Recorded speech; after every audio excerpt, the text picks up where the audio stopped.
Hello again. It is Chris Lee of Southeastern 16. Today we preview the Missouri Tigers for the 2025 football season. Joining me for that, my good friend Gabe DeArmond of PowerMizzou.com, the market expert in the business. Gabe, thanks for joining us today. Should be an interesting season ahead for the Tigers. Always is, right? Everybody's underrated right now. Everybody's bigger, stronger, faster, and here we go.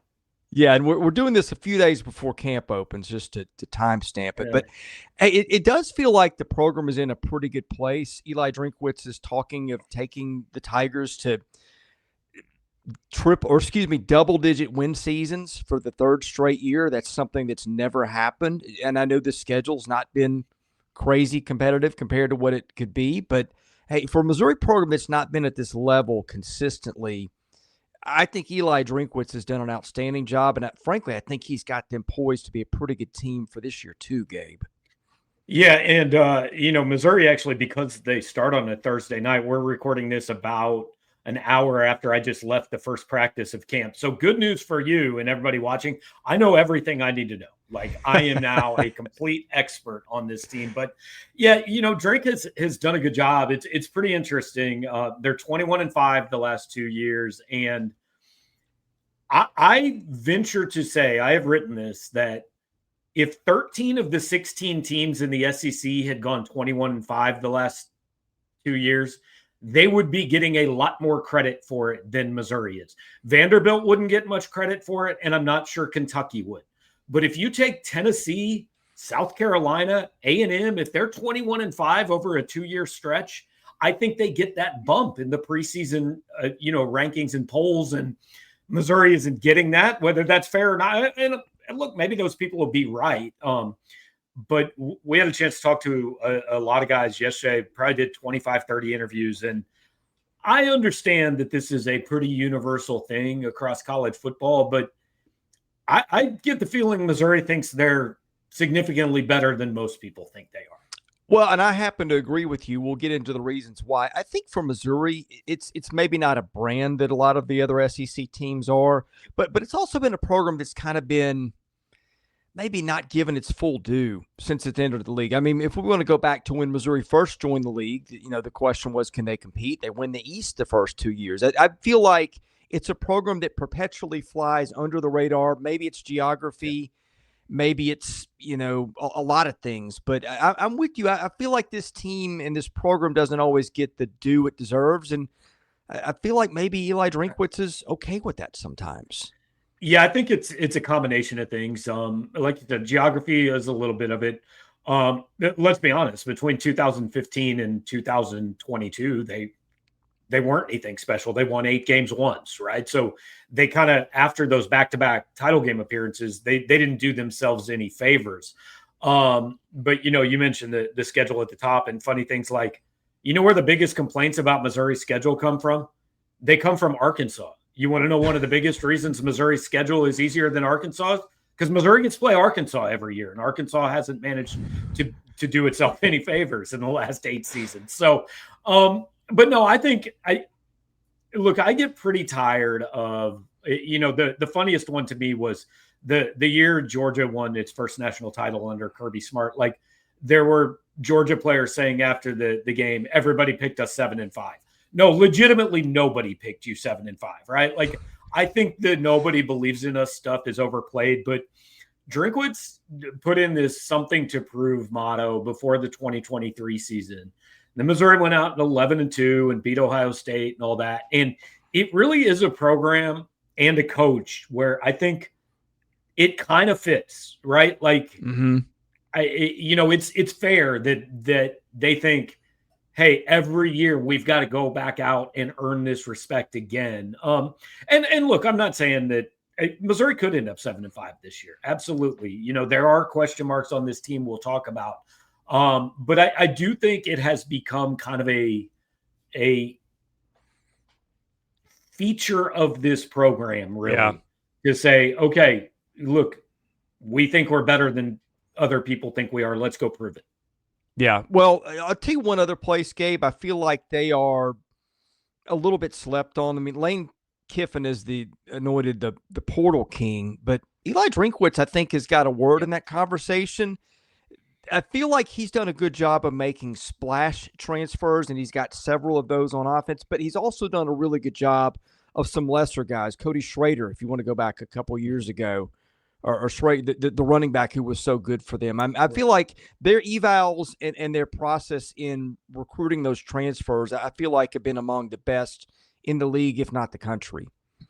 Yeah, the whole point of the portal these days is you just have to get out more than you put in, right? If it's a net positive, you've done a good job in the portal. And the truth is, outside of Dominic Lovett, who went to Georgia, and Mekhi Wingo, who went to LSU, most of the guys who have transferred away from Missouri haven't been like significant losses. He hasn't lost many starters and things like that.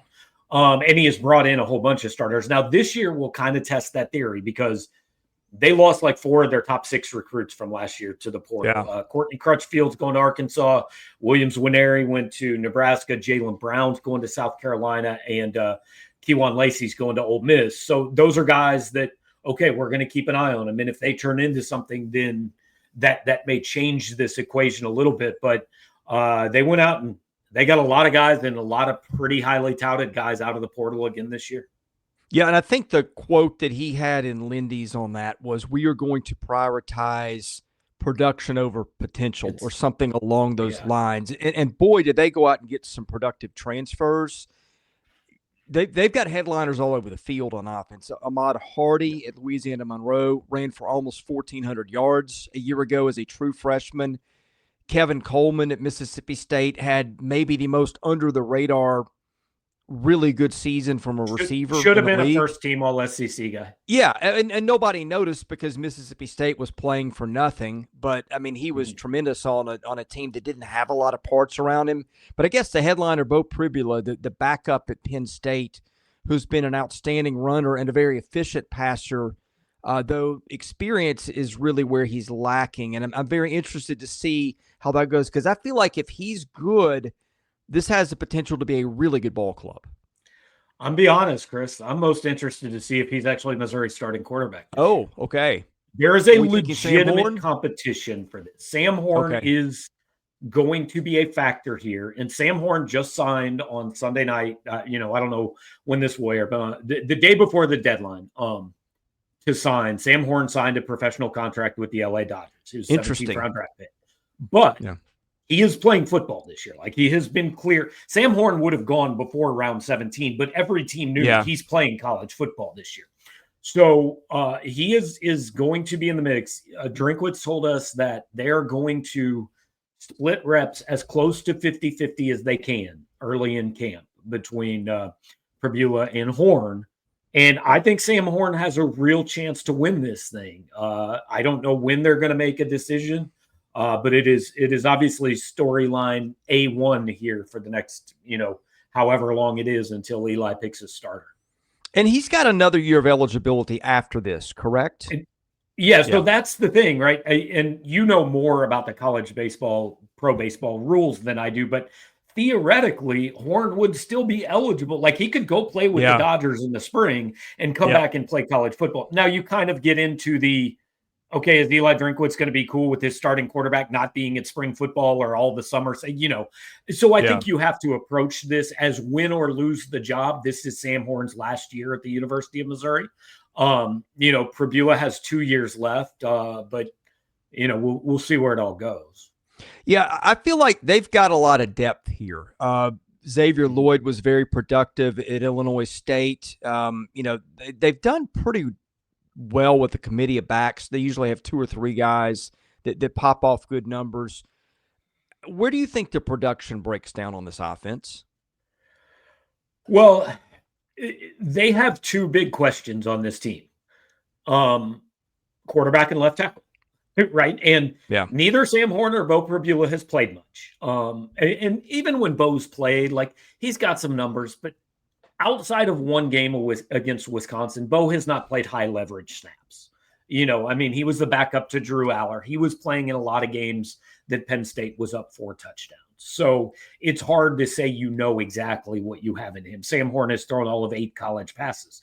And left tackle, there's going to be 3 or 4 guys competing for the job. We don't really know who it is. So I think those are the big questions. I talked to wide receivers coach Jacob Peeler yesterday, and he said, look, we've got a lot of depth, but it's unproven depth. Like they've got Coleman, but outside of Coleman, they have a grand total of 1,030 receiving yards at the Division I level. They have 2 or 3 guys that are going to play receiver that have never played a college football game before. Tight end, Brett Northfleet, like they like him, but he's been hurt both years. Not a lot of numbers. Jordan Harris, his backup, has mostly been a blocker so far. They brought in 2 transfer tight ends. Ahmad Hardy at running back, like you said, Jamal Roberts is back. They've got a true freshman named Marquise Davis who, as a senior in high school, in one game ran for 465 yards and 8 touchdowns. And he looks like a 32-year-old man right now. So I think he's going to play. Like, there's a lot of guys, and this is where the difference comes between preseason expectations when you follow a team every day and preseason expectations when you're just kind of on the outside looking at. I completely understand that somebody that looks at this roster and says, well, Brady Cook's gone, Luther Burden's gone, Theo Weiss is gone, Nate Noel's gone, Armand Mimbo's gone. They have to be worse, right? Whereas if you follow this team every day, you know who Ahmad Hardy is, you know who Josh Manning and Marquise Johnson are, and so you probably feel a little bit more optimistic about the ability to replace those guys. Yeah, I don't look at their roster talent as a huge drop-off. No, what I do wonder about, Brady Cook was just such a gamer for them and brought such a spirit to that program in their locker room. You do wonder about that. I think the other question is some people have questioned the offensive line. You spoke at left tackle a minute ago, but inside they've got Cayden Green, who's getting All-American love at some places. Inside they've got Connor Tollison, who's one of the more experienced linemen in the league. So you're great at center, in terms of experience and things like that. Your backside protector at guard is one of the best in the business. You got some candidates, including a JUCO guy who was pretty good in Richardson, and a guy from West Virginia maybe who had some backup time. Mm-hmm. And then on the right side, you got Keegan Trost from Wake Forest, who started 11 games. So feels like, and in between a lot of guys that played some games, I think that's people's question mark about them. But they're 2 really outstanding starting pieces in Green and Tollison to start here. For sure. And, they feel pretty good about right guard. I think it's likely to be he transferred from Michigan. His name is Dominic. We believe it's Giadice. We don't know. We call him Dom G. We don't know how to pronounce his last name. We will learn it eventually. But here's the thing about Missouri's offense to me. They don't have to replace like 2023 Brady Cook, who was arguably all SEC, and 2023 Luther Burden, who was an All-American. Their offense wasn't very good last year.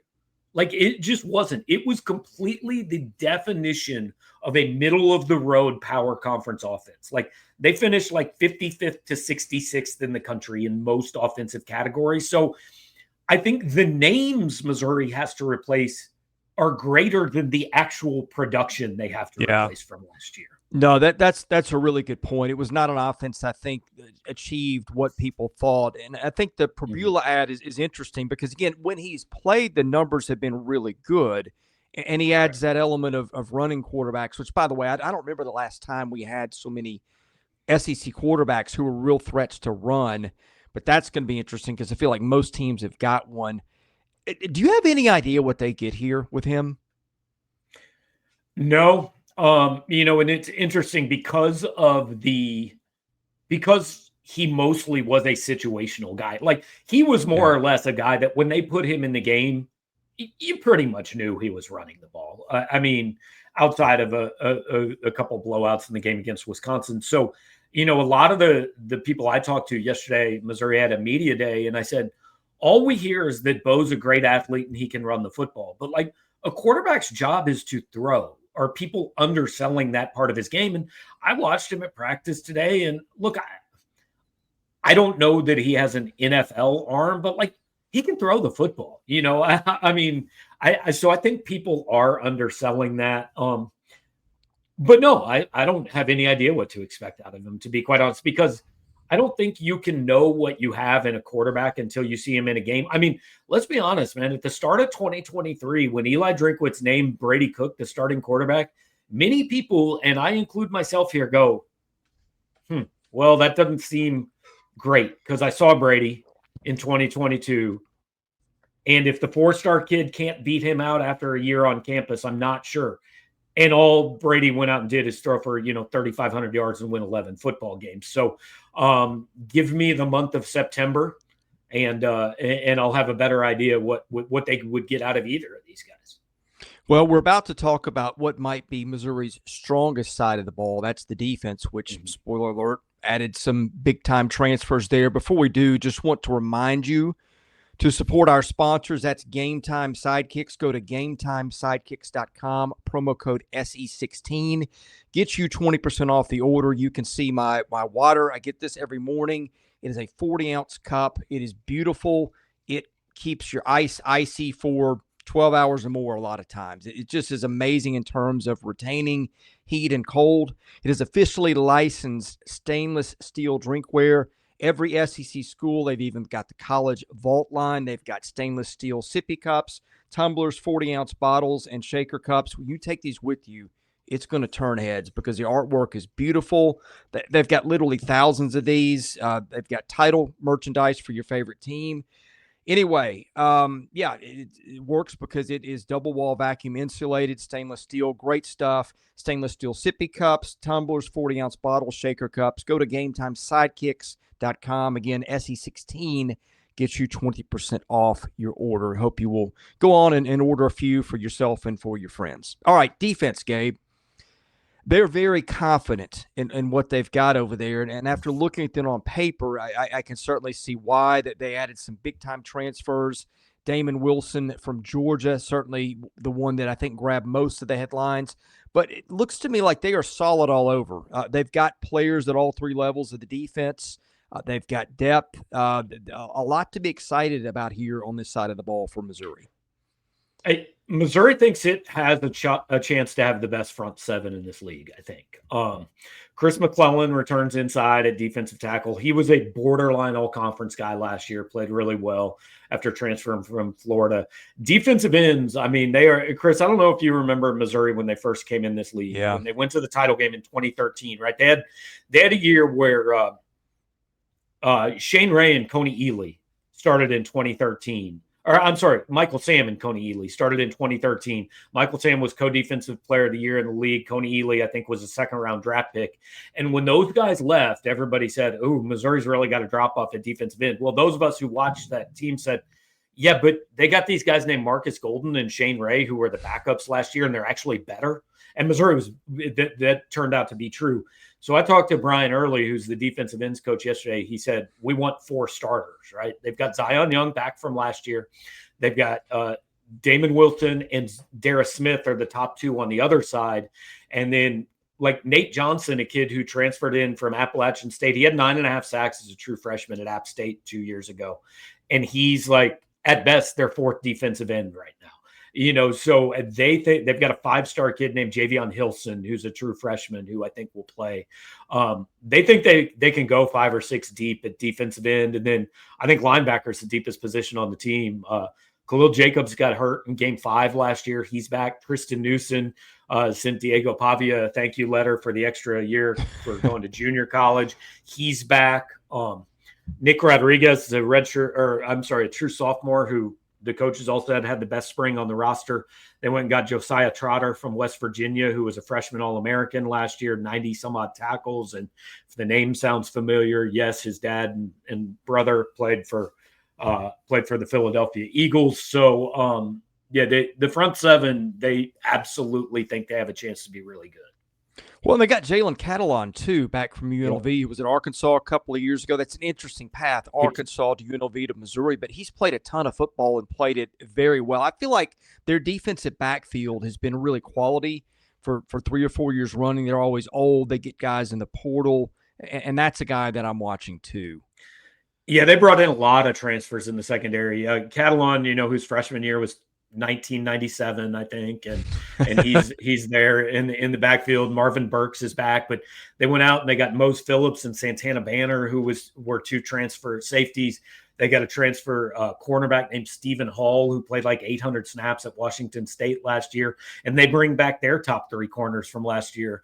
But if there's a question about this defense, I think it's cornerback. Like, they have guys, but do they have like top shelf guys? Now, of course, hey, if your defensive ends are as good as you think they are, maybe it doesn't really matter because they don't have to cover for that long. Well, and even there, if you include the star position, is whatever that is, like all they're too deep. They all played a good bit of football a year ago, and so even where there's a question, I feel like you've got maybe an answer there. Yeah, and combine the fact that they have a defense they think is really good. They start with 6 straight home games.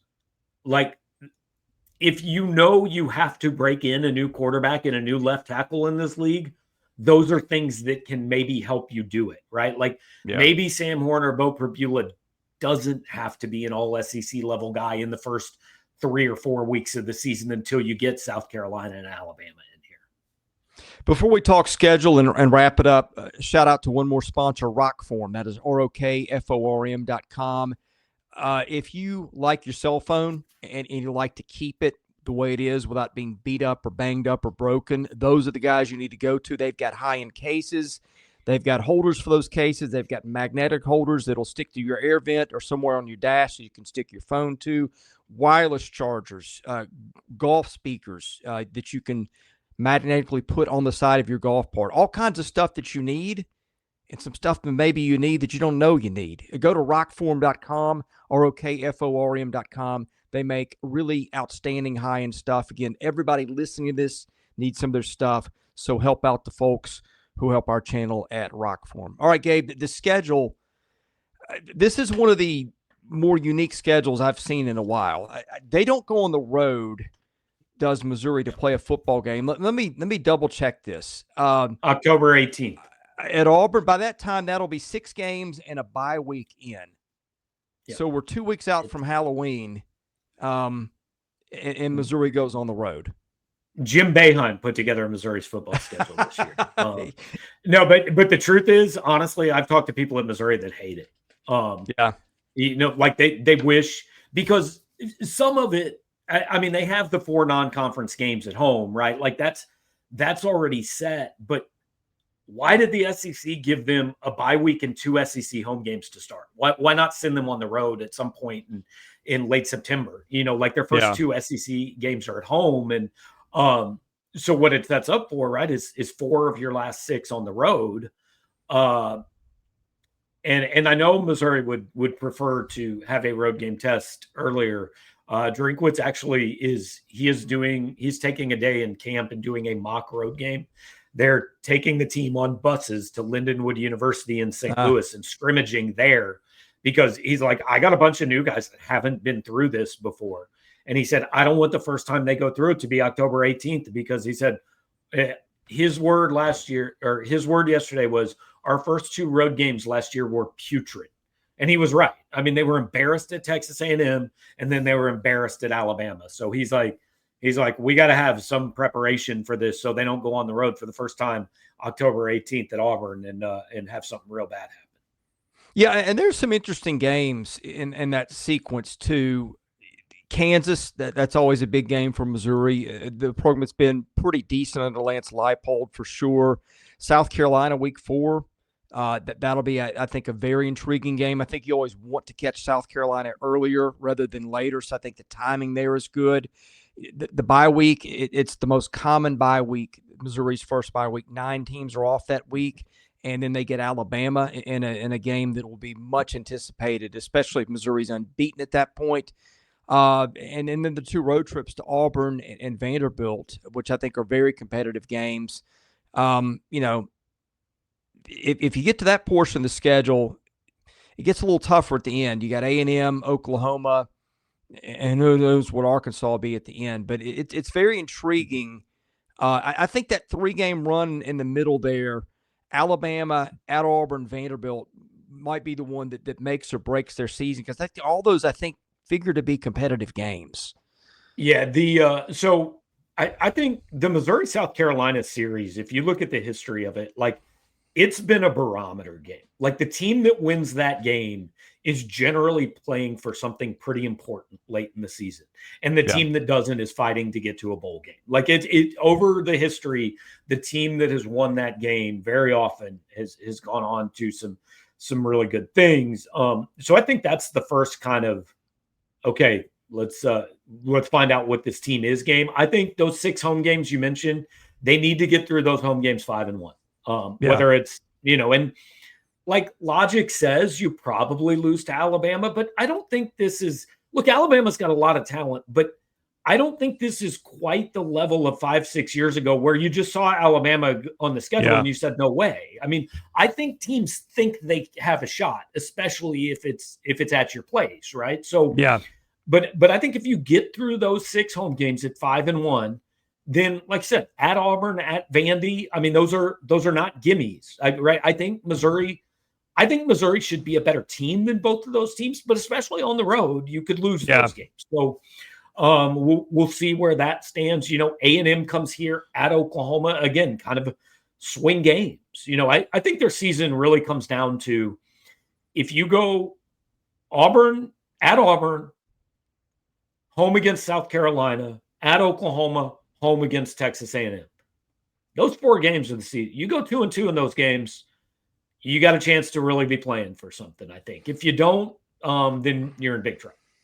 Yeah, the schedule for them is one of the easier in the league, I think. But that's only by comparison. Yeah. I mean, you miss Texas, you miss LSU, you miss Georgia. Those are everybody's top 4 teams. You miss Florida, which I could argue could be 5 or in that range too. So there's that. But I mean, like it's not easy.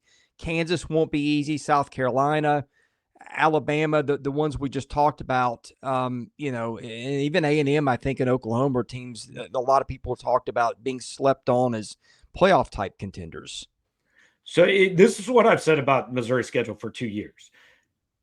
For an SEC schedule, it is easy, but there are no easy SEC schedules, right? Like it's the easiest schedule in the SEC, but it would still probably be like the 3rd or 4th toughest in the Big 12. Right. And that's what we're talking about here. That's what this league has become. And you do have to take advantage of it. I mean, I think you would agree the top 4 teams in this league are generally regarded as Georgia, Alabama, Texas, LSU. Mm-hmm. Missouri plays one of those teams. It's at home. Yep. You would agree that probably generally regarded Kentucky, Arkansas, Vandy, Mississippi State in some order. People believe those are probably the bottom 4 teams in this league. Yeah.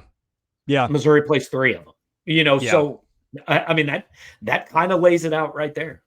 Yeah, and yet you could also argue that probably 8 of those teams are going to be bowl eligible when the dust settles. Like a good team a good team is going to finish like 11th in this league. Exactly. Right. I mean, and also the difference between 4th and 9th last year was a tiebreaker. There were 6 teams that finished 5-3. So I've tried to tell Missouri fans being picked 12th in this league is not necessarily the insult you think it is. What it means is like people think Tennessee is going to make 2 more plays than you do over the course of the entire season. Yeah. Well, I think there's 2 ways to rank teams, right? There's looking at the schedule and saying, okay, the schedule's easy. They're going to win more games because of the schedule. There's also just looking at it and going, okay, ignore the schedule. Just put them on a scale against each other. Who do you like 1 to 16? I think Missouri has got arguments both ways to be top half of the league, including they might just be that good. And I just don't think you can rank the teams. Like if you're predicting a finish, you can't just say, I'm not going to look at the schedule. Like that doesn't make sense, right? Because it's an unbalanced schedule. So like if you look at Florida's schedule and Missouri's schedule, you might think Florida's a better team, but that does not mean you think Florida is finishing ahead of Missouri because Florida has a tougher schedule. Yeah. Well, I think they may be sitting pretty, all things considered, because I think they are good, and I think they do have a favorable schedule. And I think they're the team that, as we're doing this, as camp starts, a lot of people are starting to circle as a sleeper team, I think. And I'm in that group, Gabe. Yeah, it'll be interesting. I mean, I try to guard every year against like hey, I know more about this team than other teams. Yeah. So, I try not to overinflate what my opinion of them is. But if this team does not win at least 8 games, I think it will be a disappointment. And frankly, I think they have their goals set higher than that. I mean, I think they legitimately think this is a team that should be in the playoff conversation in November. Well, Gabe, really appreciate you joining us. Tell folks what you guys have got in fall camp for your subscribers and also during the season for your subs at PowerMizzou.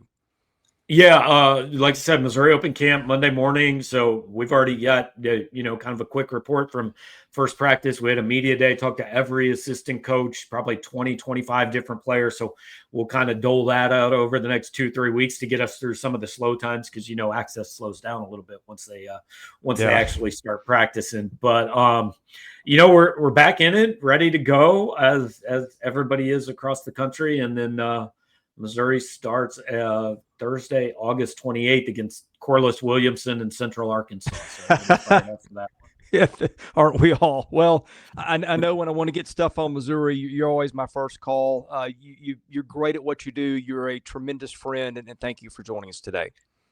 Appreciate you, Chris. Thanks a lot, man. All right, that's Gabe DeArmond of PowerMizzou.com. I'm Chris Lee of Southeastern 16. Thank you for watching. We will have you covered wall to wall during baseball, football, and basketball seasons. If you don't subscribe, please do that. It costs you nothing. Leave us a thumbs up if you enjoyed the video. That helps our analytics. And tell a friend and follow us on our podcast platforms and support our sponsors too, please. All right, thanks for watching us here at Southeastern 16. I'm your host, Chris Lee. God bless you. Thanks for watching. We'll see you again soon with more content.